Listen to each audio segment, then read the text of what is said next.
2024 के बाबा सिद्दीकी हत्याकांड के जो कई सारे आरोपी पकड़े गए थे, लेकिन उनमें से एक को आज पहला जो आरोपी है उसको जमानत मिली है बॉम्बे हाईकोर्ट से। इस वक्त हमारे साथ अभिषेक येंडे जो वकील हैं उस आरोपी को रिप्रेजेंट कर रहे थे। सर, ये आरोपी कौन है, क्या रोल था इसको लेकर? इसका रोल उन्होंने जो मीडिया में भी पब्लिश हुआ था वो एज अ लॉजिस्टिक हैंडलर था, पर ही वॉज एक्यूज नंबर 24। तो out of 37 accused he was accused number 24।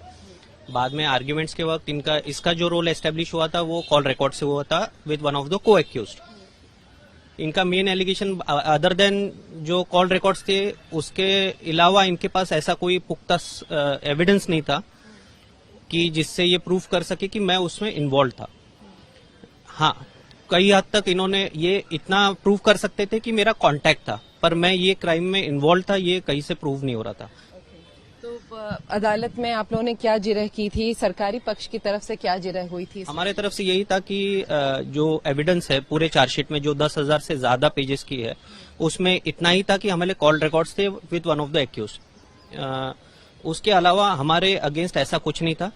ये भी जो कॉल रिकॉर्ड थे वो काफी दिन 3-4 दिन पहले के थे, मतलब जो इंसिडेंट के दिन नहीं थे। दूसरा जो सरकारी पक्ष ने जो अपना आर्ग्यूमेंट दिया था उसमें उन्होंने ये बोला था कि हम एक्यूज लोगों को पैसे सप्लाई करते थे, पर ऐसा कोई एविडेंस पूरे चार्जशीट में नहीं था। ये क्योंकि लॉरेंस बिश्नोई गैंग से आप जुड़े हैं ऐसा आरोप भी बताया गया था जब ये इन्वेस्टिगेशन चल रही थी, तब ऐसे इन्फॉर्मेशन दी गई? नहीं, इसमें कैसे है कि 3 लोगों ने फायरिंग की थी।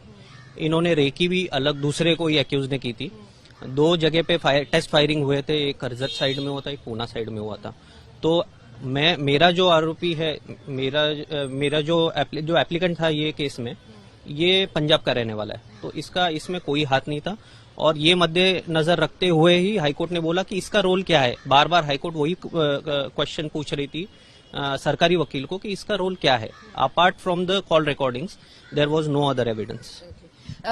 अगर हम देखें आज अदालत में जब जस्टिस गोखले ने ये ऑपरेटिव पार्ट जब दिया कि we are allowing the application, तो ये बताइएगा कि अदालत ने ऐसा कहा कि इसका इम्पैक्ट दूसरे आरोपियों के बेल एप्लीकेशन पे नहीं होगा, ये सिर्फ और सिर्फ इस आरोपी के लिए? जहां तक मैंने चार्जशीट पढ़ी है तो एक तो इन्वेस्टिगेशन बहुत अच्छी तरीके से हुई है। बीइंग अ डिफेंस लॉयर मैंने ऐसा नहीं कहना चाहिए, पर इन्वेस्टिगेशन बहुत अच्छी तरीके से हुई है।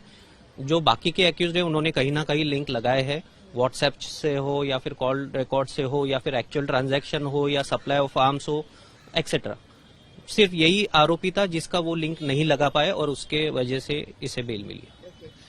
बेल के कंडीशंस क्या क्या रहेंगे? कंडीशंस तो अभी तक ऑर्डर हाथ में नहीं आए, पर जहां तक मुझे पता है अल्टरनेट मंडे इनको पुलिस स्टेशन में ये करना है। महाराष्ट्र, हालांकि आपने कहा कि क्योंकि वो पंजाब का रहने वाला है, तो लेकिन यहाँ पर उसको वो महाराष्ट्र छोड़ के नहीं जा सकता है।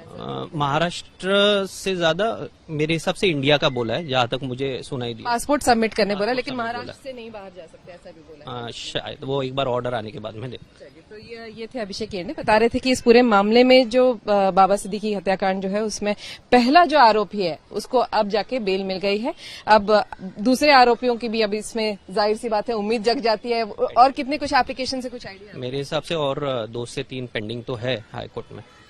तो पहले आरोपी को इस वक्त बेल मिल गई है।